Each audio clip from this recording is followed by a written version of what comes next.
Puluhan warga Denpasar Selatan pagi tadi tertangkap tangan membuang sampah di luar jam pembuangan sampah. Kali ini warga hanya diberikan peringatan, namun Kepala Dinas Kebersihan dan Pertamanan Kota Denpasar, Iketut Wisada, menegaskan bila melanggar lagi akan langsung dikenakan denda.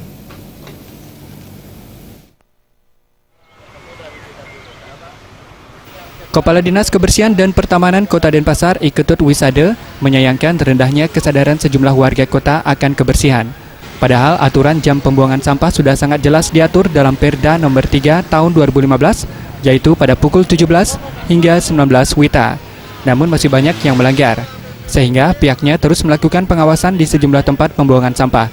Seperti pagi tadi di TPS depan SMA Negeri 2 Denpasar, sedikitnya 80 pelanggar tertangkap. Oh, kalau denda sesuai dengan Perda nomor 3 tahun 2000 dan Perda nomor yang baru 3 tahun 2015 ini sudah diterapkan. Bahkan seperti pemberitaan kemarin, masyarakat ada sok yang terkena denda, bahkan itu tidak tinggi.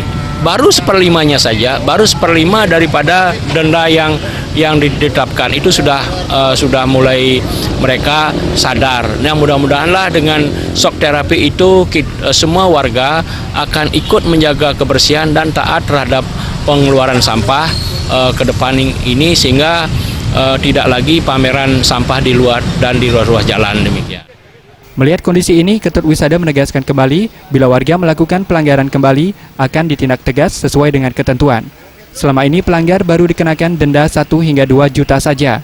Namun bila pelanggaran terus terjadi, maka ketentuan denda 5 juta akan diberlakukan secara tegas. Jadi tidak ada lagi toleransi bagi mereka yang membandel.